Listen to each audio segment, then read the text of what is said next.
I have two brief questions I'd like to ask, if I may.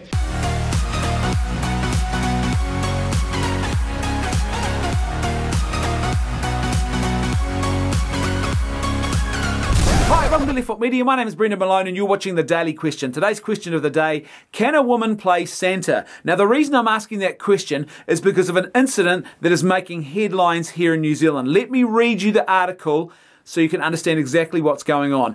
Organisers of Auckland's Christmas parade are ditching its long-standing Santa after the man behind the beard said he wouldn't hire women to play Father Christmas. My Santa director, Neville Baker, last weekend told the Herald on Sunday he does not cast any female applicants for the role of Santa. Now let me read to you his comments that he actually made. They apply and you say, have you misread the ad?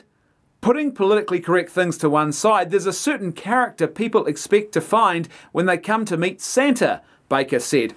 We employ Santa's little helpers, and they wear a little skirt and a top, but I wouldn't put a guy in a skirt and top, right?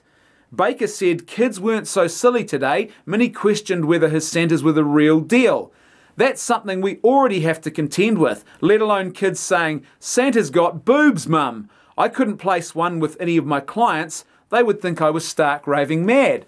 Now that man there deserves the Medal of Ideological Freedom, which is something I've just invented, but there should be one because he's just spoke his mind and he spoke a bit of common sense into what was probably a very absurd line of questioning that was being put to him by this journalist. And when I read about the fact that he's now being punished for making these comments, he has been removed from the Farmers Santa Parade in Auckland, which is a pretty big deal. This thing's been going on for years and it's sort of like one of those big events on the Auckland and certainly on the New Zealand sort of calendar. I thought to myself, why has this happened? Has he been punished because the people who are organising this event are afraid that those who buy into some sort of postmodernist ideology about biological sex were going to complain? Has he been sacked because the organisers were afraid that some feminists who are very militant in their feminism were going to complain?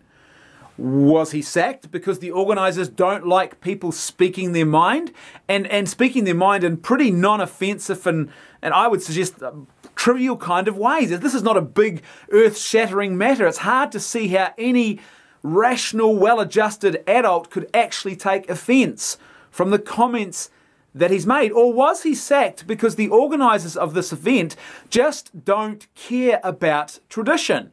And for us in the West, one of the long-standing traditions that we've had is the idea of Santa Claus. It's part of our Christmas tradition. Do they not care enough about that tradition to actually make sure that that tradition is properly upheld? Because Santa Claus is a male. Not only that, but Santa Claus is probably one of the few male icons or pieces of male imagery or male role modelling that we have in our society left now who has not been destroyed or maligned or attacked. He's still a very positive sort of portrayal of masculinity, one of the very few that's left. And regardless of what your views are on the whole Santa Claus thing or whether you participate in that, there's no doubting a couple of really important facts here that really matter when it comes to the portrayal of Santa Claus. First of all, Santa Claus is based on a real human being, Saint Nicholas. Sinterklaas. And St. Nicholas was a man. So the real original Santa was a man. Now Santa Claus is a bit of an iconic characterization of the real Saint Nick, and they've put him in a red suit and he's a jolly fat man with a big beard who now lives in the Arctic regions, and all of that sort of stuff's been added and fictionalized. But the fictional character of Santa is also still a man. Why then would you have females playing Santa Claus? That does not make any sense at all, especially when you consider that Santa Claus is probably one of the most well-known children's icon, one of the most beloved children's icons. Like Neville Baker has said, kids are not idiots. Kids are in this because they're looking for the icon, the imagery, the actual tradition. That's what they're interested in connecting with. And what that means is they are looking for a male Santa Claus who has a particular body shape and who's got the big white beard and he looks and dresses as he should, and he's a man. So why, oh why, would you have a female playing Santa Claus? Now this incident has happened in the same week that Twitter has announced some brand new rules that if you fail to follow can see you completely banned from their platform. And these new rules are associated with this postmodernist ideology about biological sex, gender and personal identity. If you dead name someone on Twitter, you can now be banned. Now dead naming, for those who don't know what this is, would be, for example, if I was to refer to Caitlyn Jenner as Bruce Jenner, because Bruce Jenner obviously prefers now to be known as Caitlyn, and so Bruce is his old dead name, and if I use his old dead name, I am dead naming him, and apparently that is a mortal sin, and I must be punished. If I misgender Bruce, so I refer to Bruce as a he, or I talk about his or him, then I have misgendered him because Bruce now prefers to be known as a female and a her and a she, etc, etc, etc. And if I fail to follow what Bruce wants, then I can also be banned from Twitter because, again, apparently this is a great mortal sin that must be punished. I must be burnt alive at the Twitter stake. Why is this happening?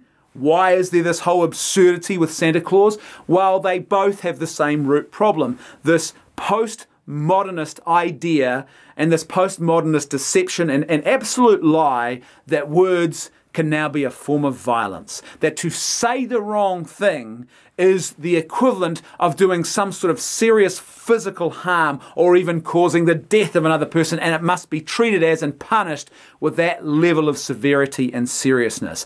It's just not. What kind of culture are we now living in where we no longer even understand our own basic human identity, masculinity and femininity? We don't understand. We've now been pulled into this weird androgynous hackery where we are also now too scared to even speak our minds, because if you dare to speak your mind and just say basic, simple, and what I would suggest are pretty trivial and non-significant things, you are now deemed to have committed some sort of evil wrong speak, some sort of vile hate crime, and you must be punished for that.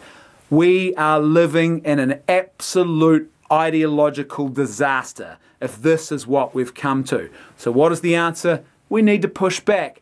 We need to be like Neville Baker, and we need to speak our mind honestly, keep telling the truth regardless of what the ideologues think, and we need to support guys like Neville Baker and let him know that he's not alone when he stands up and just speaks a little bit of common sense. As per usual, I'd love to hear your thoughts, so please let me know what you think in the comment section below.